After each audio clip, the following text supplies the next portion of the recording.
What up guys, thanks for checking out the channel again. I hope you can hear me because it's pretty loud inside my 27-year-old Japanese tin can. I'd rather talk too loud rather than too quiet. But I'm on my way right now to my boy's house who's got a lift so we can install some solid subframe bushings. I don't know if you can see that. And I got some brake lines. The front ones are actually extended for the FDF angle kit that I put on because the stock brake lines are pretty much stretched out to the limit at full lock. So I want to take care of that. I don't really want to lose a brake line on the track. But yeah, I already have solid diff bushings in the car. But the subframe bushings themselves are falling apart. So I mean, it's pretty useless unless I do it all. If we finish in time today with everything, I'll try and get a demo video in. If not, at least you saw us put the solid diff bushings in. And, well, not diff bushings, the solid subframe bushings in. And anyone else who has a JZX or car with a similar subframe can see how easy it is. Alright, we got the car on the lift. I never really showed the full lock this kit has yet, but I can do it now. The steering wheel just never stops turning. And the bump stops are all the way out, so it has definitely some more room to go. Well, I'll turn the wheel the other way. The light's better on that side, so I'll just go over there, yeah. So that's fully locked out. The trailing is so much better. I think that's the biggest thing this kit has to offer, is because when you do the modified knuckles and extended control arms, you don't get a trail like this.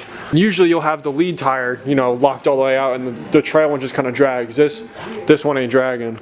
You got that light. So what does this do? That bolts into that knuckle? It's not even locked out all the way. Yeah, so this is like the knuckle itself. And then this is the control arm. Oh, does the kit come with these knuckles?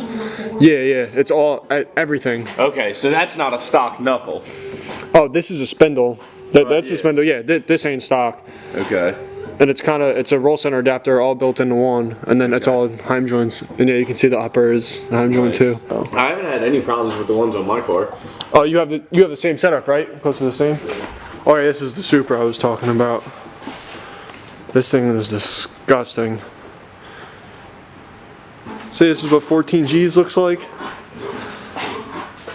What wastegate is that? Turbo Smart? Yeah, Hypergate 45. And this is the kit off drift motion? No, that's a CX racing manifold. Okay. Everything else is custom. And what kind of turbo is it? GTX 3582R. And it's got the T51 mod? Yeah. I can't wait to hear what it sounds like. Oh, you can see it? Oh, that looks so filthy. Ball bearing or journal bearing? Dual ball bearing. Oh, dual ball bearing, okay. Turbo lag is not a thing with this. Hell no.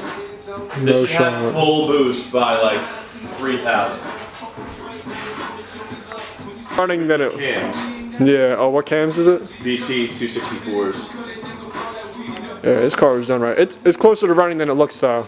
I know, because that's what you told me. Wiring. That's it, wiring and the tune. I'm just waiting on the ECU. What angle kit is this, or what?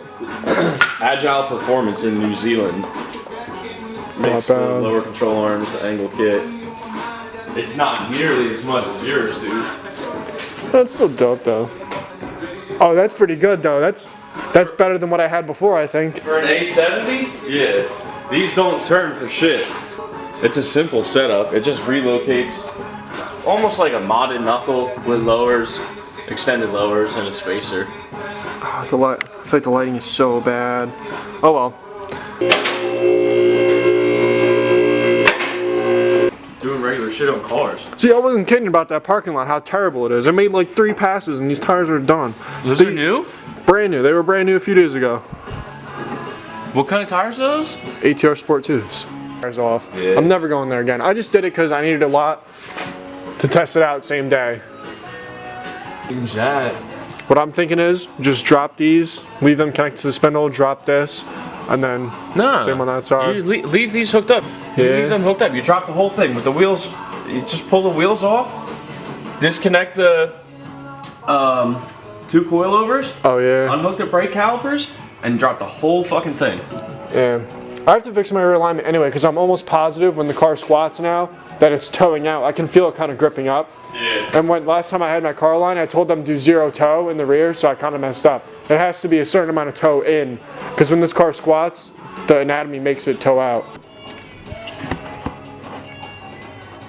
Nice. Even though Adam LZ already did a subframe install, we'll do another one because it's content.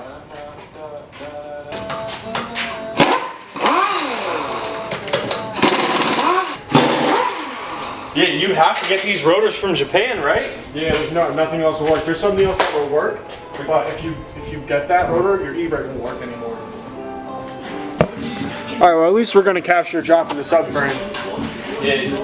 Just go on your side, pull your one bolt out, then hand me the gun. I'll pull my one bolt out, and then we'll just walk it down together.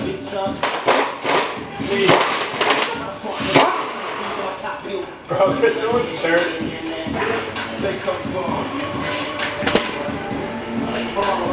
Good? I don't know where to grab this thing. Anyway, just keep it rushing. It's slow. What are we hanging up on? Oh. Your ABS sensors.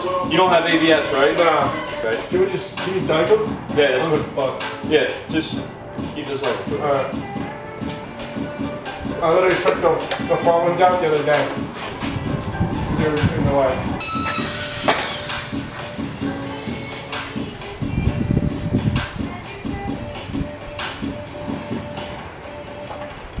Dude, when my boys did this, it was the car 100 they ended up having. I showed up one day and they were doing this. They had grind on the ground, tools everywhere, there was black shit over the ground, bro. They looked like they just went through a war when they did this. They ain't that hard. That's why I was like, yo, diff state. I was so intimidated to do this, and you know what? And the more I looked at it, I was like, yo, this isn't that bad. Yeah, you always.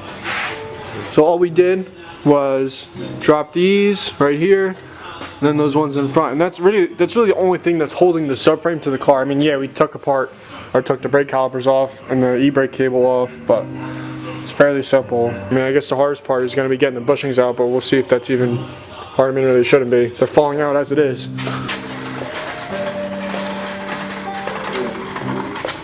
a little bit of a lip.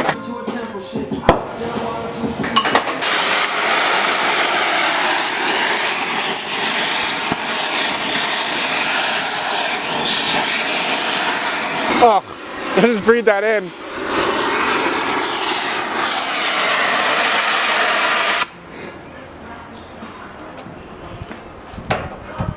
Them hose melt. I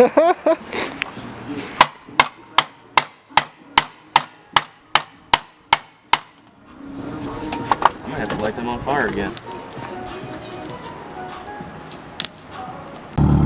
My boy also has a pretty tidy 240 besides that big turbo super he has in the garage. NA, but it's still pretty cool. Probably in better shape than most of the S chassis on the East Coast, that's for sure. Drive it a little bit. My hand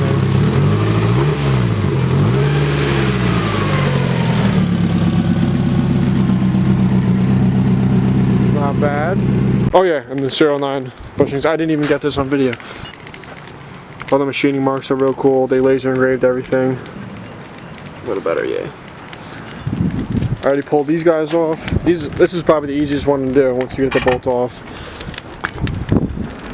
And then this bad boy just goes, yeah, right on there. And these diff bushings started to back out, so if you have solid diff bushings, you definitely want to check on these after a while or after the clutch kick it a few times. So I can notice that these backed out at least 1/8 of an inch.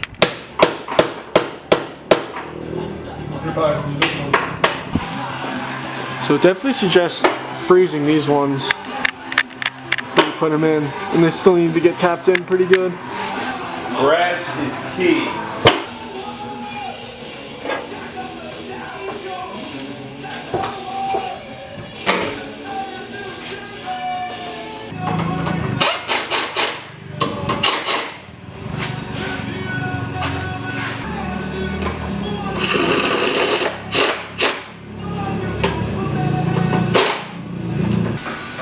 Got everything all buttoned up. Just gonna do a walk around before I put the wheels back on.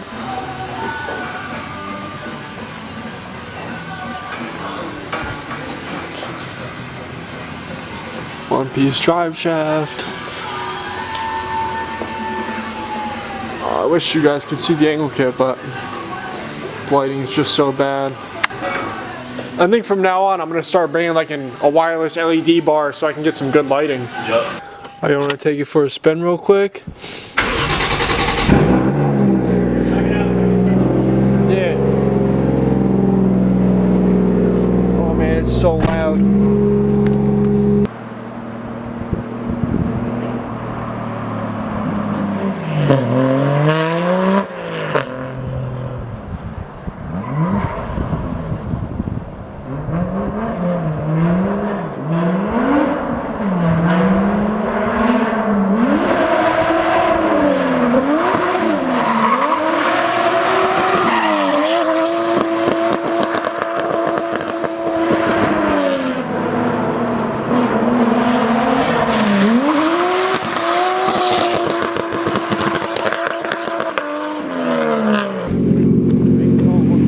I guess I lost my lip on the last end. I got launched into the woods. Yo! Yeah, at least it's in one piece. Yeah, I was worried it was gonna just be like destroyed.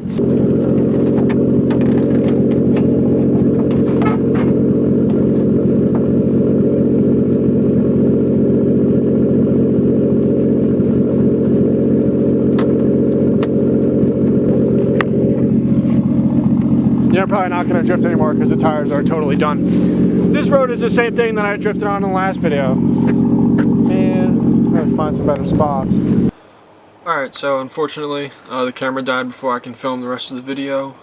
We got the solid subframe bushings put in. We were supposed to do the brake lines today, but we didn't get to it. We spent a few hours on the subframe, and after that we were just kind of done, and plus I was starving and had to work later. No point really squeezing in. Plus, I'd rather would have got the test runs than the two that I could fit in. The road was pretty jagged. It was just like the other parking lot that I was complaining about, and I was still on the same tires with 10% tread lift. Definitely squeezed those runs in real quick because the video would have been super boring without it. Overall, the car felt really good. I mean, I couldn't get like a real feel for it because I mean I was just clutch kicking at 40 miles an hour. I mean, the car is going to go no matter what. I think I'll get a better feel for the difference once I get somewhere more technical where I can, if I have to kick the clutch at 20-30 miles an hour and I'm on and off the e-brake, you know, left foot braking, I'll be able to, you know, really feel the difference between the slop and the old bushings and then the responsiveness I picked up in the new ones. But one thing I noticed driving with the new solid subframe bushings in, all the heim joints in the front definitely have something to do with it too. But you feel every bump and crack in the road.